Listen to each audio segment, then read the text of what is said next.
Assalamualaikum warahmatullahi wabarakatuh. Kami dari kelompok pertama ingin mempresentasikan tentang manajemen tenaga kependidikan sebagai salah satu tugas mata kuliah manajemen pendidikan yang diampu oleh Pak Abdul Latif.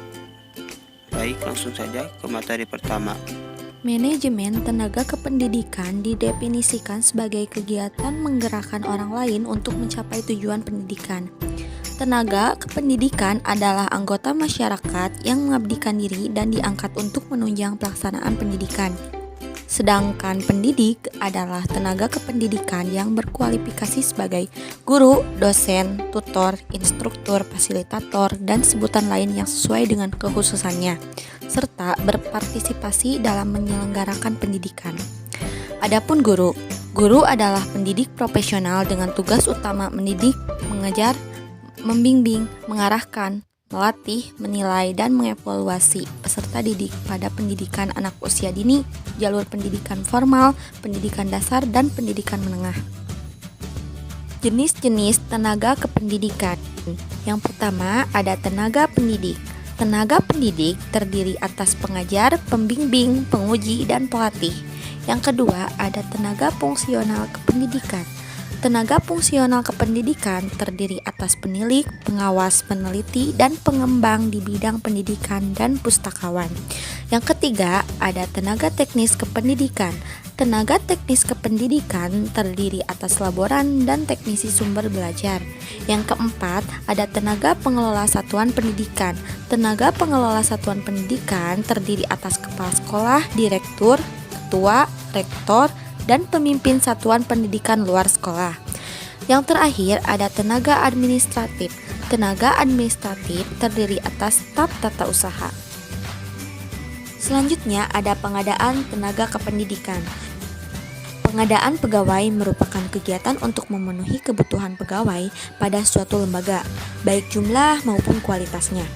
Untuk mendapatkan pegawai yang sesuai dengan kebutuhan, dilakukan kegiatan recruitment, yaitu usaha untuk mencari dan mendapatkan calon-calon pegawai yang memenuhi syarat sebanyak mungkin, untuk kemudian dipilih calon terbaik dan tercakap. Pengadaan tenaga kependidikan seringkali melalui seleksi. Seleksi didefinisikan sebagai suatu proses pengambilan keputusan di mana individu dipilih untuk mengisi suatu jabatan berdasarkan pada penilaian terhadap seberapa besar karakteristik individu yang bersangkutan. Tujuan utama seleksi yaitu yang pertama, mengisi kekosongan jabatan dengan personil yang memenuhi persyaratan yang telah ditentukan. Yang kedua, membantu meminimalisasi pemborosan waktu, usaha, dan biaya yang harus diinventariskan bagi pengembangan pendidikan para pegawai. Dalam proses seleksi, para pelamar harus melewati 3 tahap. Yang pertama, praseleksi, yang kedua seleksi, dan yang ketiga pasca seleksi. Baik, di sini saya akan melanjutkan penjelasan dari teman saya, yakni yang selanjutnya, pengangkatan dan penempatan tenaga kependidikan. Setelah diperoleh dan ditentukan calon pegawai yang akan diterima, kegiatan selanjutnya adalah mengusahakan supaya calon pegawai tersebut menjadi anggota organisasi yang sah, sehingga mempunyai hak dan kewajiban sebagai anggota organisasi atau lembaga. Karena di Indonesia, untuk pegawai negeri sipil, promosi atau pengangkatan pertama biasanya sebagai calon PNS dengan masa percobaan 1 atau 2 tahun. Kemudian ia mengikuti latihan prajabat dan setelah lulus diangkat menjadi pegawai negeri sipil penuh. Setelah pengangkatan pegawai, kegiatan berikutnya adalah penempatan atau penugasan. Dalam penempatan atau penugasan ini, diusahakan adanya kongruensi yang tinggi antara tugas yang menjadi tanggung jawab pegawai dengan karakteristik pegawai. Untuk mencapai tingkat kongruensi yang tinggi dan membantu personil supaya benar-benar siap secara fisik dan mental untuk melaksanakan tugas-tugasnya, perlu dilakukan fungsi orientasi baik sebelum atau sesudah penempatan. Baik, selanjutnya saya akan membahas satu-satu, di mana yang pertama, pengangkatan tenaga kependidikan. Menurut Undang-Undang Tahun 1999 tentang pokok-pokok kepegawaian terdapat klasifikasi sebagai berikut. Yang pertama, pegawai negeri. Pegawai negeri yaitu mereka yang telah memenuhi syarat yang ditentukan, diangkat dengan gaji menurut peraturan pemerintah yang berlaku dan dipekerjakan dalam suatu jabatan negeri oleh pejabat negara atau badan negara yang berwenang. Yang kedua, pegawai negara. Pegawai negara yaitu pegawai atau pejabat-pejabat yang diangkat untuk menduduki jabatan negara untuk satu periode tertentu. Misalnya presiden, menteri, anggota DPR atau MPR, kepala daerah, anggota DPA, dan lain sebagainya. Pegawai negeri sipil merupakan salah satu contoh dari pegawai negeri. Pegawai negeri sipil yang diangkat untuk pertama kali dalam jabatan guru harus memenuhi syarat sebagai berikut. Yang pertama, berijazah paling rendah sarjana atau S1 atau diploma dan bersertifikat pendidik.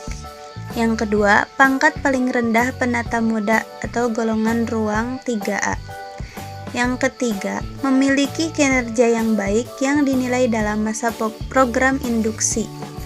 Dan yang terakhir, setiap unsur penilaian pelaksanaan pekerjaan dalam daftar penilaian pelaksanaan pekerjaan DP3 paling kurang bernilai baik dalam 1 tahun terakhir. Surat keputusan pengangkatan pertama kali dalam jabatan guru dibuat menurut contoh formulir yang sudah disediakan sesuai peraturan perundang-undangan. Pengangkatan PNS ini dari jabatan lain ke dalam jabatan guru dapat dipertimbangkan dengan ketentuan sebagai berikut. Yang pertama, memenuhi syarat yang ditetapkan peraturan perundang-undangan yang tadi. Yang kedua, memiliki pengalaman sebagai guru paling singkat 2 tahun. Dan yang terakhir, usia paling tinggi 50 tahun. Pangkat yang ditetapkan bagi PNS adalah sama dengan pangkat yang dimilikinya, sedangkan jenjang jabatannya ditetapkan sesuai dengan jumlah angka kredit yang diperoleh setelah memulai penilaian dan penetapan angka kredit dari pejabat yang berwenang yang berasal dari unsur utama dan unsur penunjang. Di samping persyaratan sebagaimana dimaksud, pengangkatan PNS dalam jabatan fungsional guru dilaksanakan sesuai formasi jabatan fungsional dengan ketentuan sebagai berikut. Yang pertama, pengangkatan PNS pusat dalam jabatan fungsional guru dilaksanakan sesuai formasi jabatan fungsional guru yang ditetapkan oleh menteri yang bertanggung jawab di bidang pendayagunaan aparatur negara setelah mendapat pertimbangan Kepala Badan Kepegawaian Negara. Yang kedua, pengangkatan PNS daerah dalam jabatan fungsional guru dilaksanakan sesuai formasi jabatan fungsional. Guru ditetapkan oleh kepala daerah masing-masing setelah mendapat persetujuan tertulis menteri yang bertanggung jawab di bidang pendayagunaan aparatur negara dan setelah mendapat pertimbangan Kepala Badan Kepegawaian Negara. Sebelum melaksanakan tugas negara, seorang pegawai negeri sipil harus mengangkat sumpah atau janji pegawai negeri sipil di atas. Atasan yang berwenang menurut agama atau kepercayaan terhadap Tuhan Yang Maha Esa. Hal ini dilakukan karena pegawai negeri sipil yang diberikan kepercayaan melaksanakan tugas negara ini harus melaksanakan tugas sebaik-baiknya dengan penuh keikhlasan, kejujuran, dan tanggung jawab. Jadi, seorang pegawai negeri sipil diharapkan tidak akan melakukan hal-hal yang menyimpang dan dapat menimbulkan efek negatif terhadap lembaganya. Selanjutnya yang kedua yaitu penempatan tenaga kependidikan. Penempatan seorang pegawai negeri sipil dalam pangkat ini menunjukkan wewenang dan tanggung jawab atas tugas yang diberikan kepadanya.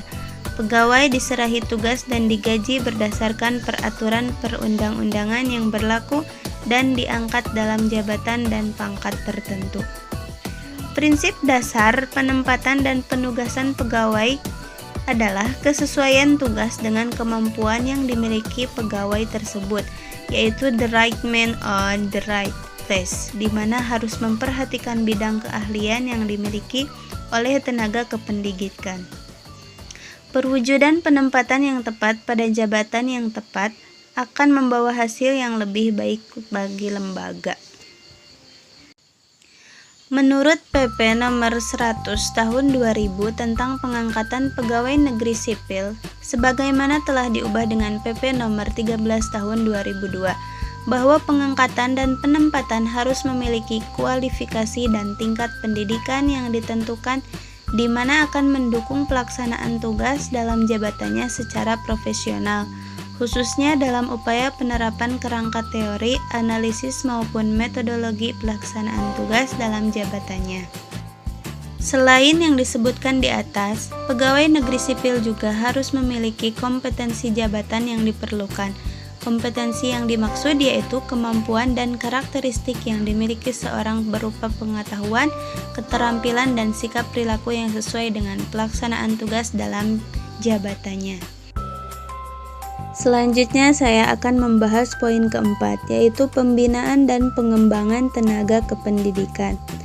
Pengembangan tenaga kependidikan sering juga dikatakan sebagai peningkatan tenaga kependidikan atau peningkatan profesi. Dalam upaya pembinaan tenaga kependidikan, dilaksanakan pendidikan dan pelatihan. Pendidikan dan pelatihan merupakan upaya peningkatan pegawai agar lebih berkualitas dalam kinerjanya. Pembinaan dan pengembangan tenaga pendidik meliputi pembinaan dan pengembangan profesi dan karir. Pembinaan dan pengembangan profesi pendidik meliputi kompetensi pedagogik, kompetensi kepribadian, dan kompetensi sosial, dan yang terakhir kompetensi profesional. Kebijakan strategis pembinaan dan pengembangan profesi dan karir guru atau pendidik pada satuan pendidikan yang diselenggarakan oleh pemerintah, pemerintah daerah atau pemerintah ditetapkan oleh peraturan menteri. Menurut Undang-Undang Nomor 20 Tahun 2003 tentang Sistem Pendidikan Nasional Pemerintah, pemerintah daerah dan penyelenggara pendidikan oleh masyarakat berkewajiban untuk membina dan mengembangkan tenaga kependidikan yang berlaku menurut satuan pendidikan yang diselenggarakan oleh pemerintah maupun yang diselenggarakan oleh penyelenggara pendidikan. Pernyataan tersebut terdapat dalam pasal 44 bab 11 tentang pendidik dan tenaga kependidikan. Upaya pengembangan atau peningkatan profesi secara individual dapat dilakukan melalui berbagai cara sebagai berikut. Yang pertama, peningkatan melalui penataran. Yang kedua, peningkatan profesi melalui belajar sendiri. Yang ketiga, peningkatan profesi melalui media massa. Bentuk-bentuk kegiatan dalam upaya peningkatan profesi melalui organisasi antara lain: yang pertama, diskusi kelompok; yang kedua, ceramah ilmiah; yang ketiga, karya wisata; dan yang terakhir, buletin organisasi. Salah satu usaha peningkatan dan pembinaan pegawai adalah dengan adanya promosi atau kenaikan pangkat. Sebagaimana telah disebutkan di atas, pembinaan pegawai didasarkan pada sistem karir dan sistem prestasi kerja. Oke, saya akan melanjutkan materi sebelumnya, yaitu tentang pemberhentian tenaga kependidikan. Dalam kaitannya dengan tenaga kependidikan di sekolah, khususnya pegawai negeri sipil, sebab-sebab pemberhentian pegawai ini dapat dikelompokkan dalam 3 jenis. Yang pertama, pemberhentian atas permohonan sendiri, kemudian pemberhentian atas dinas atau pemerintah, dan yang terakhir, pemberhentian sebab lain-lain. Pemberhentian atas permohonan pegawai sendiri, misalnya karena pindah lapangan pekerjaan yang bertujuan memperbaiki nasib. Pemberhentian oleh dinas atau pemerintah bisa dilakukan dengan beberapa alasan, yaitu sebagai berikut.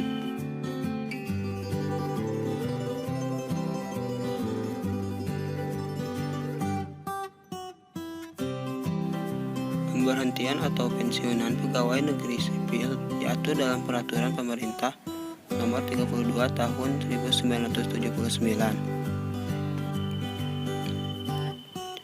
Dalam pemahaman secara umum, pemberhentian dan pensiunan merupakan konsep yang sama, yaitu sama-sama terjadi pemutusan kerja. Pensiunan adalah pemberhentian karyawan tenaga pendidikan atas keinginan lembaga, undang-undang, atau keinginan karyawan sendiri. Pemberhentian harus didasarkan Undang-Undang Nomor 12 Tahun 1964 KUHP dan seizin panitia perselisihan pegawai dan pengusahaan daerah. Setelah mengalami pemensiunan, seseorang akan memperoleh hak-hak sesuai ketentuan. Hak pensiunan PNS diatur dalam Undang-Undang Nomor 11 Tahun 1969.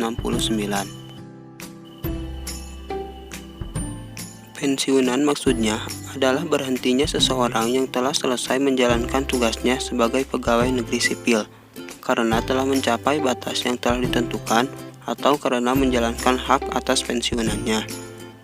Batas usia seseorang ini dapat diperpanjang menjadi yang pertama 65 tahun bagi pegawai negeri sipil yang mengaku jabatan ahli peneliti dan penelitian, guru besar, lektor, kepala dan lektor, dan jabatan lain yang ditentukan oleh Presiden. Kemudian yang kedua yaitu 60 tahun bagi pegawai negeri sipil yang mengaku jabatan eselon 1 dan eselon 2, pegawai, guru sekolah menengah sampai dengan SMTA, kepala sekolah, dan pengawas. Kemudian yang terakhir yaitu 65 tahun bagi pegawai negeri sipil yang memangku jabatan sebagai hakim.